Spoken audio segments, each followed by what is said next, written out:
오늘 이사야서 4장 말씀을 읽었습니다. 그날에 대한 메시지입니다.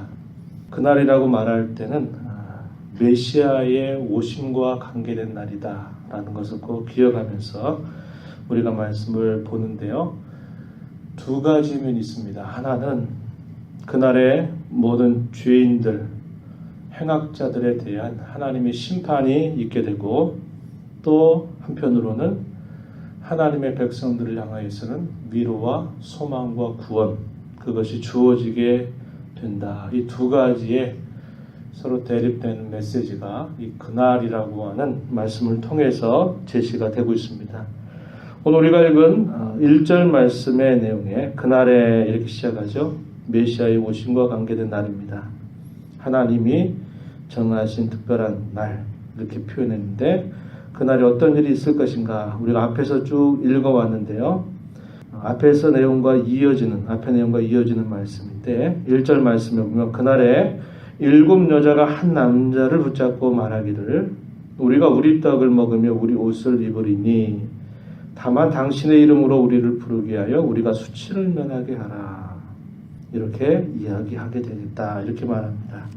하나님께서 그 백성들에게 심판하시는 그 일들로 말미암아 큰 어려움을 당하게 될 것입니다. 그 일로 남자들의 수가 현저하게 줄어들게 될 것을 이렇게 이야기하면서 경고하고 있는 것입니다. 남자들의 수가 너무나 전쟁 가운데 그 죽음 가운데서 없게 되다 보니까 여인들은 많이 남았는데 남자들이 없게 되니까 7 여자가 한 남자를 붙잡고 구원하는 그런 형편이 있게 될 것이다. 이렇게 말합니다. 전쟁이 일어나면 가장 먼저 하는 일들이 뭘까요? 전쟁에 싸우는 대적이 될 만한 사람들을 처치하는 일이죠. 그래서 전쟁터에 나올 수 있는 모든 남자들의 뿌리를 잘라버리는 겁니다. 그리고 나서 어린 아이의 경우에도 그럴 경우도 있고 여인들 같은 경우는 전쟁의 포로로 이렇게 삼는 일들이 늘 고대 전쟁 속에는 있었던 것입니다. 그렇기 때문에 하나님께서 이렇게 당시 유다 백성들의 죄악과 잘못된 부분들을 끊임없이 경고하시면서 그들이 돌이키지 않게 될 때 결국 하나님께서 그 백성들을 심판하셔서 모든 남자들이 거의 소멸되는 그런 일들이 있게 될 것을 말하고, 그래서 7 여자가 우리가 다 먹는 거 먹고 마시고 우리가 다 준비할 테니 나에게 남편이 없고 자식이 없다고 하는 이런 수치를 좀 면하게 해달라고 하는 그런 기이한 현상이 벌어지게 될 것이다. 이렇게 말씀하는 겁니다.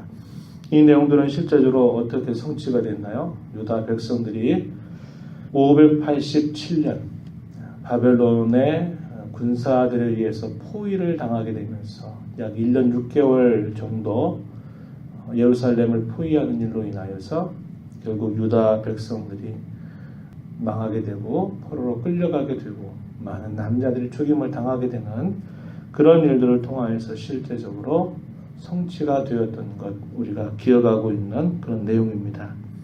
이러한 일과 함께 또 한편으로는 그날에 하나님께서 그 백성들을 위로하신다 이렇게 말씀합니다. 구원과 회복의 메시지가 소개가 되고 있는데요. 그 내용이 2절부터 우리가 읽은 마지막 절까지 그 내용이 소개가 되고 있습니다. 2절 말씀에 한번 보시면 그날에 아름답고 영화로울 것이다 라는 말씀을 하고 계신데요.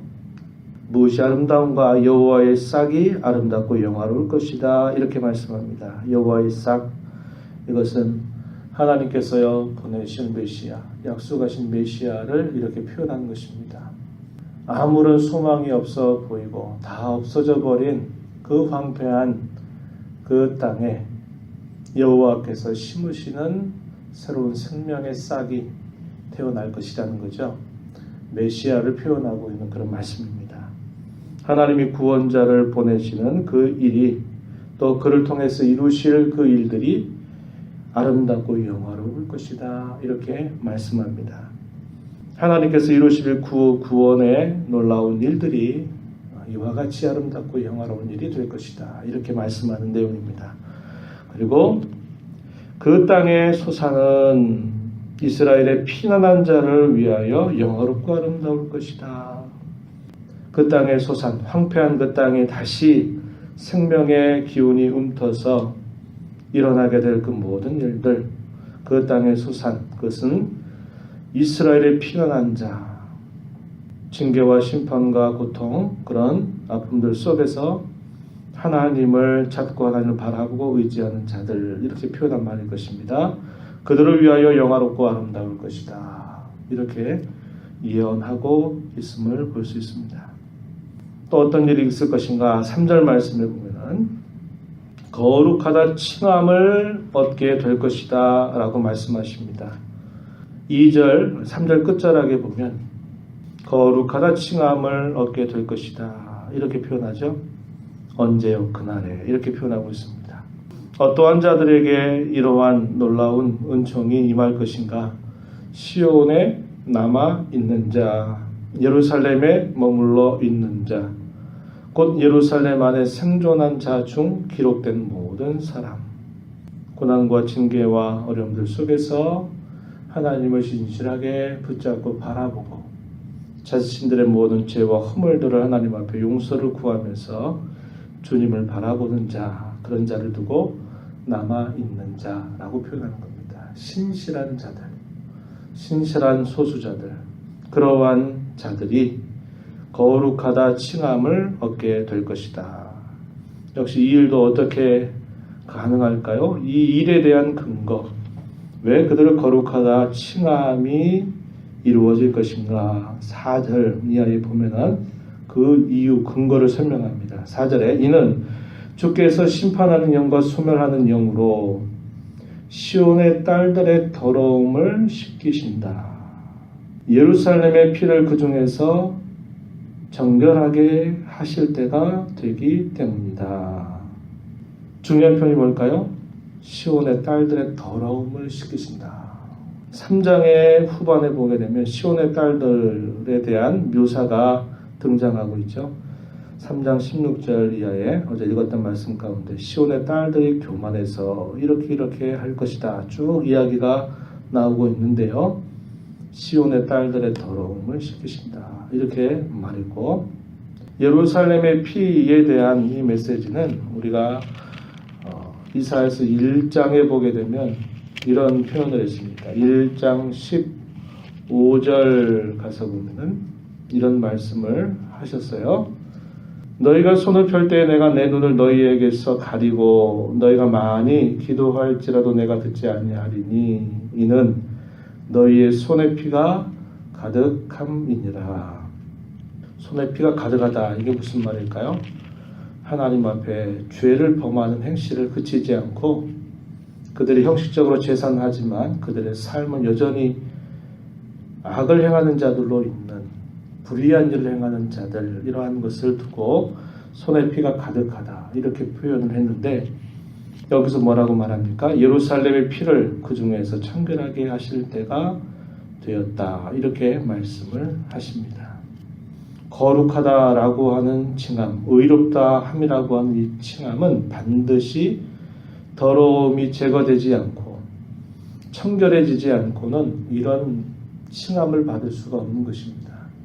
바로 하나님께서 보내주실 여호와의 싹이신 메시아를 통해서 영화롭고 아름다운 일들을 이루실 것인데, 그 일을 통하여서 하나님을 신실하게 찾는 자들을 거룩하다 칭할 것이고, 그렇게 칭할 수 있는 근거는 메시아의 싹으로 오신 그분이 마침내 모든 더러움을 씻기시고 또 청결하게 하실 그 일을 통해서 이루어지게 될 것이다 이렇게 말씀하고 있는 것입니다. 그렇게 되어야만 그들을 거룩하다 이렇게 부를 수 있다고 하는 말씀이죠. 이렇게 그들의 모든 그런 자들을 거룩하다 칭함을 얻게 하실 뿐만 아니라 5절 말씀에 가서 보면은 그들을 하나님께서 보호하실 것에 관하여 말씀하고 계십니다. 5절에 한번 보십시오. 여호와께서 거하시는 온 시온 산과 모든 지폐 위에 낮이면 구름과 연기, 밤이면 화염의 빛을 만드시고 그 모든 영광 위에 덮개를 두신다. 또 초막을 세우신다. 6절에서 이렇게 표현했습니다. 뭘 연상이 되나요? 이스라엘 백성들이 광야 생활을 걸어가는 동안에 하나님께서 그 백성들로 하여금 갈 길을 인도하실 때 사용하셨던 게 있죠. 낮에는 구름 기둥, 밤에는 불 기둥으로 그들의 갈 길, 그들이 머무를 길들을 하나님께서 인도하셨고, 또 그 구름 기둥과 불 기둥을 통해서 그 백성들에게 임재하신 하나님의 임재와 보호를 나타내 주셔서 그 백성들의 피난처가 되셨던 그 일들을 우리가 떠올리게 되는 것이죠. 이러한 일들이 장차 이루어지게 될 것이다 라고 말한 겁니다. 하나님께서 정하신 그때에 이루실 일들은 하나님을 경외하지 않는 자들에게는 심판 자체가 목적입니다. 더 이상 악을 행하지 않도록 끝나게 하는 일이 목적입니다. 그러나 하나님의 백성들에게, 하나님을 경외하는 자들에게 어떤 심판이 있고 또 징계가 있고 고통이 있는 그것은 심판 자체의 목적이 아니라 그들의 더러움을 씻기고 그들을 깨끗하게 하셔서 그들을 회복시키고 그들을 구원하고 그들을 보호하신 데 그 목적이 있다라는 것을 우리에게 가르쳐 줍니다. 그러한 은혜를 입은 자들이 누구입니까? 오늘 저와 여러분이 아니겠습니까? 그래서 행하다 우리가 잘못하고 범죄해서 때때로 우리가 징계 가운데 있더라도 그것을 슬퍼하지 말고 그 징계 가운데서 우리를 회복시키시고 새롭게 하실 그 하나님의 은혜를 소망하면서 우리의 마음을 추스리고 다시 우리의 걸음을 새롭게 하고 하나님 앞에 걸어가는 신앙의 자세를 잘 점검해서 나아가면 됩니다. 이것이 우리가 이 땅에 살면서 우리가 겪는 많은 시련과 어려움들 속에서 언제나 이러한 소망의 메시지를 우리가 잊어버리면 안 되겠고, 장차 우리가 주 앞에 서게 될 재림의 그날 온전하게 우리를 영화롭게 하고 아름답게 해주실 그 하나님의 구원을 바라보면서 오늘을 살되 하나님을 신실하게 믿고 바라보고 의지하고 인내하며 신앙의 걸음을 걸어가는 복된 성도가 되어야 할 것입니다. 이런 하나님의 은혜가 우리 모두에게 함께하기를 진심으로 바랍니다. 하나님 아버지 감사합니다. 한 주간 동안도 흩어진 교회로 살던 저희들 다시 주님이 약속하신 날, 구별하신 날, 복되게 하신 날 다시 저희들을 주 앞에 모아 주셔서 우리가 세상의 그 어떤 것으로 얻을 수 없는 하늘의 위로와 즐거움, 기쁨을 또 주 안에서 누릴 수 있는 귀한 날 우리에게 허락해 주시는 것 감사합니다.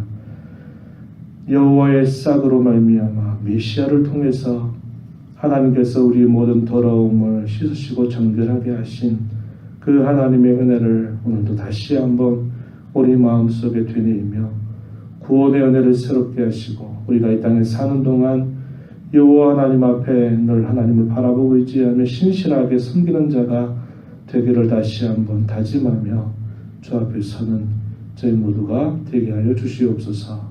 은혜의 보좌 앞에 나와 간구하는 모든 심령들을 주께서 용납하시고 풍성하신 은혜를 베풀어 주시옵소서.